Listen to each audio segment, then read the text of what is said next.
नमस्कार मित्रों, जय श्री महाकाल, जय माँ काली, जय माँ कामाख्या। आज हम आपको चारों धाम की यात्रा क्यों करना चाहिए और इसका क्या महत्व होता है, इसी के बारे में हम जानकारी देने जा रहे हैं। हम आशा करते हैं मित्रों कि आप हमारे वीडियो के अंत तक बने रहेंगे और चारों धाम की यात्रा का धार्मिक महत्व समझेंगे। तो हम शुरू करते हैं। जिस प्रकार हिंदू संस्कृति के 4 वेद हैं, 4 वर्ण हैं, 4 दिशाएं हैं, ठीक उसी प्रकार 4 धाम हैं। भारत की पवित्र भूमि में पूर्व में जगन्नाथपुरी, पश्चिम में द्वारकापुरी, दक्षिण में रामेश्वरम और उत्तर में बद्रीनाथ धाम स्थापित है। जगन्नाथपुरी को अनेक वैष्णव संतों ने अलौकिक तीर्थ धाम माना है। यहाँ पर महाप्रभु श्री कृष्ण अपने जीवन के कुछ दिन बिताए थे। ऐसा माना जाता है कि जगन्नाथपुरी में सभी धर्मों के लोग एक साथ बैठकर भोजन करते हैं, जिससे तीर्थ धाम करने वालों का पुण्य बढ़ता है। जगन्नाथ का शाब्दिक अर्थ जगत के नाथ यानी भगवान विष्णु है। जगन्नाथ मंदिर में प्रमुख प्रतिमा विष्णु कृष्ण की है। साथ ही बलराम और सुभद्रा की मूर्ति भी प्रतिष्ठित है। ये प्रतिमाएं चंदन की लकड़ी की बनी हुई हैं। कहा जाता है कि मुख्य मूर्ति में स्वयं ब्रह्मा जी ने आँखें प्रदान की और भगवान विष्णु की प्राण प्रतिष्ठा की। मूर्ति के भीतर एक अस्थि मंजूषा बताई जाती है, जिसे प्रति 12वें वर्ष में बदलकर नई मूर्ति में प्रतिष्ठित कर दिया जाता है।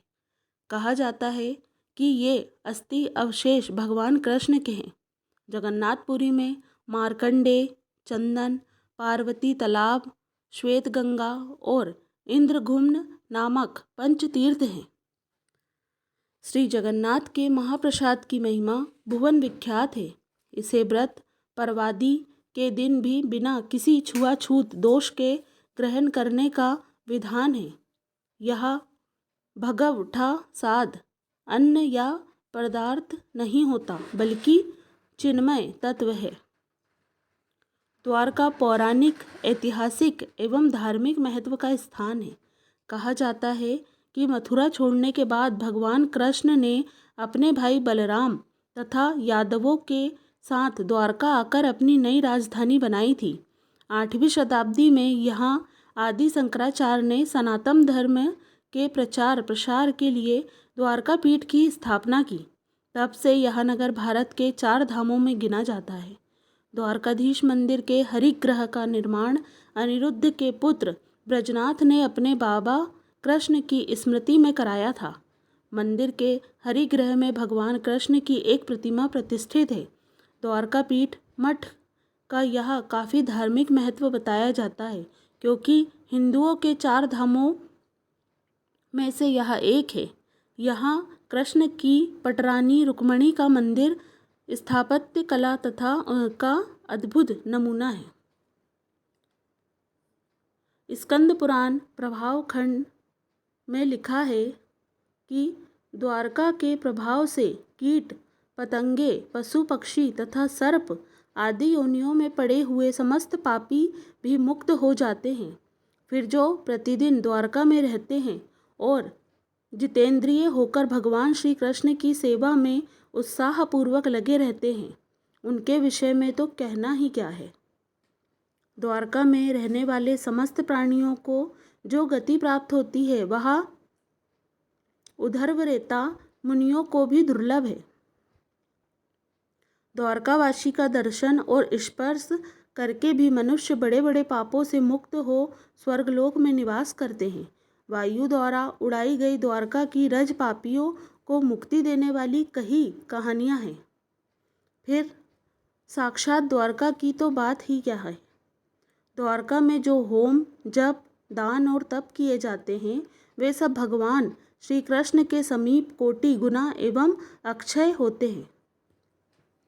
रामेश्वरम के बारे में, रामेश्वरम के संबंध में मान्यता है कि भगवान श्री राम जब लंका जीतकर लौटे तो यहीं पर शिव के प्रति अपनी कृतज्ञता प्रकट की थी।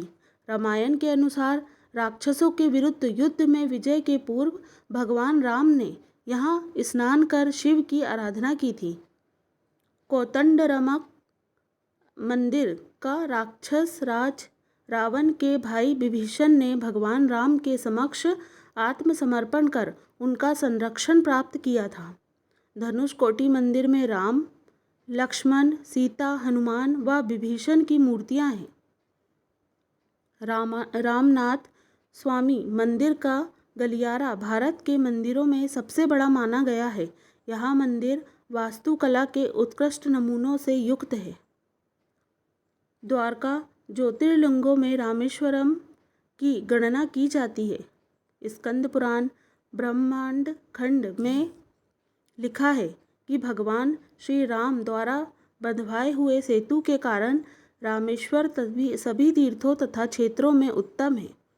उस सेतु के दर्शन मात्र से संसार सागर से मुक्ति हो जाती है तथा भगवान विष्णु एवं शिव में भक्ति तथा पुण्य की वृद्धि होती है। उसके कायिक, वाचिक व मानसिक कार्य भी सिद्ध हो जाते हैं, इसमें कोई संशय नहीं है। सेतुबंध समस्त देवता रूप कहा गया है।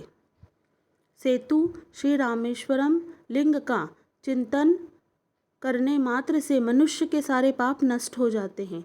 सेतु की बालू में शयन करने से चिपकी बालू कणों के बराबर ब्रह्म हत्याओं का नाश हो जाता है। बद्रीनाथ नर और नारायण पार्वती के बीच ऋषिगंगा और अलकनंदा नदियों के संगम पर स्थित है। महाभारत, स्कंद पुराण व अन्य पुराणों में बद्रीनाथ के सौंदर्य की चर्चा की गई है। बद्रीनाथ मंदिर में मुख्य मूर्ति भगवान विष्णु की है। सालग्राम पत्थर पर बनी यह मूर्ति कला की दृष्टि से बेजोड़ है। पौराणिक कथाओं के अनुसार यह मूर्ति 7वीं शताब्दी में शंकराचार्य ने एक कुंड से प्राप्त की थी। इसके सामने अलकनंदा नदी के तट पर गर्म पानी का झरना है। इसे तप्त कुंड कहते हैं, जिसमें श्रद्धालु स्नान कर अत्यंत सुखद अनुभूति पाते हैं। भीम ने पांडवों को नदी पार कराने के लिए एक विशाल शिला को नदी में रखा था, जो यहाँ भीम शिला के नाम से जानी जाती है। कहा जाता है कि यहाँ की व्यास गुफा में महर्षि व्यास ने पुराणों की रचना की थी। गुफा के बाहर विशाल चट्टान किताब की भांति दिखाई देती है, जिसे व्यास पुस्तिका कहते हैं। यहाँ नारद कुंड और सूर्य कुंड नाम के गर्म पानी के 2 सरोवर भी हैं। महाभारत में लिखा है कि अन्य तीर्थों में सर्वधर्म का विधि पूर्वक पालन करते हुए मृत्यु होने पर मुक्ति होती है, लेकिन बद्री क्षेत्र के तो दर्शन मात्र से ही मुक्ति मनुष्य के हाथ में आ जाती है। बद्री ही परम तीर्थ, तपोवन तथा साक्षात परात्पर ब्रह्मा है। वही जीवों के स्वामी परमेश्वर हैं, जिन्हें जानकर शोक, मोह, चिंता तुरंत मिट जाती है। मनुष्य कहीं से भी बद्री आश्रम का स्मरण करता रहे तो वह पुनरावृत्ति वर्जित श्री वैष्णव धाम को प्राप्त होता है। यही है मित्रों चारों धाम की यात्रा का धार्मिक महत्व।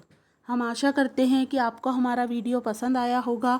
ऐसे ही हमारे और भी वीडियो प्राप्त करने के लिए हमारे चैनल को लाइक और सब्सक्राइब करें और ज़्यादा से ज़्यादा लोगों को शेयर करें।